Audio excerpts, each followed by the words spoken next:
شروع اللہ کے نام سے جو بڑا مہربان نہایت رحم والا ہے۔ خدا جو نہایت مہربان، اسی نے قرآن کی تعلیم فرمائی، اسی نے انسان کو پیدا کیا، اسی نے اس کو بولنا سکھایا۔ سورج اور چاند ایک حساب مقرر سے چل رہے ہیں، اور بوٹیاں اور درخت سجدہ کر رہے ہیں، اور اسی نے آسمان کو بلند کیا اور ترازو قائم کی کہ ترازو سے تولنے میں حد سے تجاوز نہ کرو، اور انصاف کے ساتھ ٹھیک تولو اور تول کم مت کرو۔ اور اسی نے خلقت کے لیے زمین بچھائی، اس میں میوے اور کھجور کے درخت ہیں جن کے خوشوں پر غلاف ہوتے ہیں، اور اناج جس کے ساتھ بھس ہوتا ہے اور خوشبودار پھول۔ تو اے گروہ جن و انس، تم اپنے پروردگار کی کون کون سی نعمت کو جھٹلاؤ گے؟ اسی نے انسان کو ٹھیکرے کی طرح کھنکھناتی مٹی سے بنایا اور جنات کو آگ کے شعلے سے پیدا کیا۔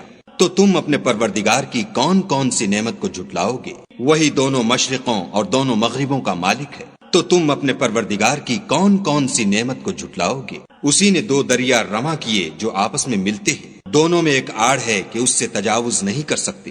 تو تم اپنے پروردگار کی کون کون سی نعمت کو جھٹلاؤ گے؟ دونوں دریاؤں سے موتی اور مونگے نکلتے ہیں۔ تو تم اپنے پروردگار کی کون کون سی نعمت کو جھٹلاؤ گے؟ اور جہاز بھی اسی کے ہیں جو دریا میں پہاڑوں کی طرح اونچے کھڑے ہوتے ہیں۔ تو تم اپنے پروردگار کی کون کون سی نعمت کو جھٹلاؤ گے؟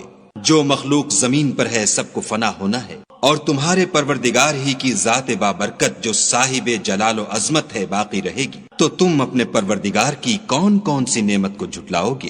آسمان اور زمین میں جتنے لوگ ہیں سب اسی سے مانگتے ہیں، وہ ہر روز کام میں مصروف رہتا ہے۔ تو تم اپنے پروردگار کی کون کون سی نعمت کو جھٹلاؤ گے؟ اے دونوں جماعتوں، ہم عنقریب تمہاری طرف متوجہ ہوتے ہیں۔ تو تم اپنے پروردگار کی کون کون سی نعمت کو جھٹلاؤ گے؟ اے گروہ جن و انس، اگر تمہیں قدرت ہو کہ آسمان اور زمین کے کناروں سے نکل جاؤ تو نکل جاؤ، اور زور کے سوا تو تم نکل سکنے ہی کے نہیں۔ تو تم اپنے پروردگار کی کون کون سی نعمت کو جھٹلاؤ گے؟ تم پر آگ کے شعلے اور دھواں چھوڑ دیا جائے گا تو پھر تم مقابلہ نہ کر سکو گے۔ تو تم اپنے پروردگار کی کون کون سی نعمت کو جھٹلاؤ گے؟ پھر جب آسمان پھٹ کر تیل کی تلچھٹ کی طرح گلابی ہو جائے گا تو وہ کیسا ہولناک دن ہوگا۔ تو تم اپنے پروردگار کی کون کون سی نعمت کو جھٹلاؤ گے؟ اس روز نہ تو کسی انسان سے اس کے گناہوں کے بارے میں پرسش کی جائے گی اور نہ کسی جن سے۔ تو تم اپنے پروردگار کی کون کون سی نعمت کو جھٹلاؤ گے؟ گناہ گار اپنے چہرے ہی سے پہچان لیے جائیں گے تو پیشانی کے بالوں اور پاؤں سے پکڑ لیے جائیں گے۔ تو تم اپنے پروردگار کی کون کون سی نعمت کو جھٹلاؤ گے؟ یہی وہ جہنم ہے جسے گناہ گار لوگ جھٹلاتے تھے، وہ دوزخ اور کھولتے ہوئے گرم پانی کے درمیان گھومتے پھریں گے۔ تو تم اپنے پروردگار کی کون کون سی نعمت کو جھٹلاؤ گے؟ اور جو شخص اپنے پروردگار کے سامنے کھڑے ہونے سے ڈرا اس کے لیے دو باغ ہیں۔ تو تم اپنے پروردگار کی کون کون سی نعمت کو جھٹلاؤ گے؟ ان دونوں میں بہت سی شاخیں یعنی قسم قسم کے میووں کے درخت ہیں۔ تو تم اپنے پروردگار کی کون کون سی نعمت کو جھٹلاؤ گے؟ ان میں دو چشمے بہ رہے ہیں۔ تو تم اپنے پروردگار کی کون کون سی نعمت کو جھٹلاؤ گے؟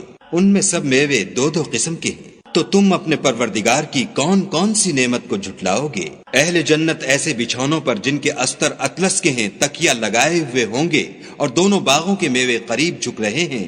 تو تم اپنے پروردگار کی کون کون سی نعمت کو جھٹلاؤ گے؟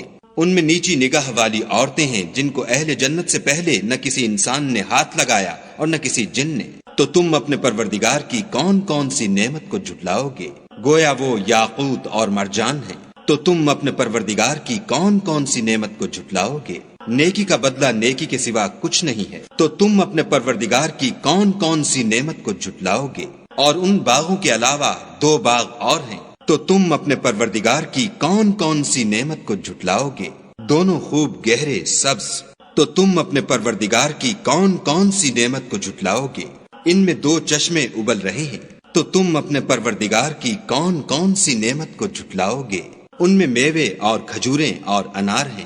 تو تم اپنے پروردگار کی کون کون سی نعمت کو جھٹلاؤ گے؟ ان میں نیک سیرت اور خوبصورت عورتیں ہیں۔ تو تم اپنے پروردگار کی کون کون سی نعمت کو جھٹلاؤ گے؟ وہ حوریں ہیں جو خیموں میں مستور ہیں۔ تو تم اپنے پروردگار کی کون کون سی نعمت کو جھٹلاؤ گے؟ ان کو اہل جنت سے پہلے نہ کسی انسان نے ہاتھ لگایا اور نہ کسی جن نے۔ تو تم اپنے پروردگار کی کون کون سی نعمت کو جھٹلاؤ گے؟ سبز قالینوں اور نفیس مسندوں پر تکیہ لگائے بیٹھے ہوں گے۔ تو تم اپنے پروردگار کی کون کون سی نعمت کو جھٹلاؤ گے؟ اے محمد صلی اللہ علیہ وآلہ وسلم تمہارا پروردگار جو صاحب جلال و عظمت ہے، اس کا نام بڑا بابرکت ہے۔